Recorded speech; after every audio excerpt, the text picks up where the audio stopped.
देखिए, हम लोगों को लगता है कि तुरंत खाना खाएं और तुरंत एनर्जी मिले, एकदम बाहुबली हो जाए, पर ऐसा नहीं है। भोजन के पाचन के बाद जो बनता है लास्ट प्रोडक्ट वो होता है ग्लूकोज। यानी भोजन जब पचता है तो क्या बनता है? ग्लूकोज। और ब्लड यानी खून जो है उस ग्लूकोज को उठाकर हमारे शरीर के पूरे भाग में फैला देता है। ग्लूकोज कहाँ बनता है? यानी पूर्ण रूप से पाचन कहाँ होता है? स्मॉल इंटेस्टाइन यानी छोटी आंत में। तो ब्लड क्या करता है? उस ग्लूकोज को उठाकर पूरे शरीर में फैला देता है, यानी पूरे शरीर का जो कोशिका है ना, सेल, सब सेल को दे देता है ब्लड। उसके बाद हम सांस लेते हैं, श्वसन क्रिया करते हैं, ठीक है ना। सांस लिए तो ऑक्सीजन आया, वो ऑक्सीजन भी कहाँ चला गया? सेल के पास, ठीक है ना। तो ग्लूकोज और जब ऑक्सीजन मिलता है, तो जब किसी चीज के साथ ऑक्सीजन मिलता है ना, तो उसको कहते हैं ऑक्सीडेशन। ऑक्सीजन का मिलना, ऑक्सीजन का जुड़ना क्या होता है? ऑक्सीडेशन यानी ऑक्सीकरण, ठीक है ना। तो ग्लूकोज और ऑक्सीजन मिलता है तो इसको कहते हैं कंप्लीट ऑक्सीडेशन, जब ग्लूकोज के साथ ऑक्सीजन मिलेगा, ठीक है। तो इन प्रोडक्ट यानी बाय प्रोडक्ट क्या बनता है दोनों को मिलने के बाद? तो बनता है CO2।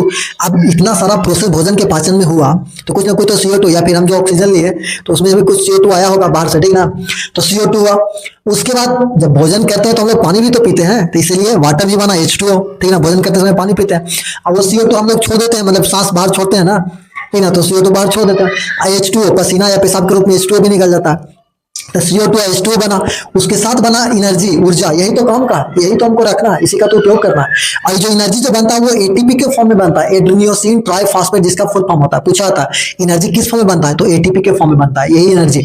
इसी एनर्जी का तो हम डेली लाइफ में यूज करते हैं, उठने बैठने, खेलने कूदने, हंसने खेलने के लिए, ये सब, ठीक है ना। इसी एनर्जी, यही एनर्जी तो हमें चाहिए, ठीक है।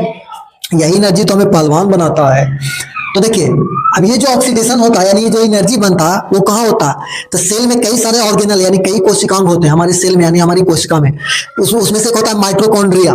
तो ये जो प्रोसेस होता है कंप्लीट ऑक्सीडेशन, वो कहाँ होता है? माइटोकॉन्ड्रिया में होता है। इसीलिए तो माइटोकॉन्ड्रिया को कहा जाता है powerhouse of the cell, ठीक है ना। यानी पावर इहे से शुरू होला, ठीक है ना। पावर यहीं से मिलता है, ठीक है। यानी कंप्लीट ऑक्सीडेशन जब ऊर्जा बना ना, कहाँ बना? माइटोकॉन्ड्रिया में।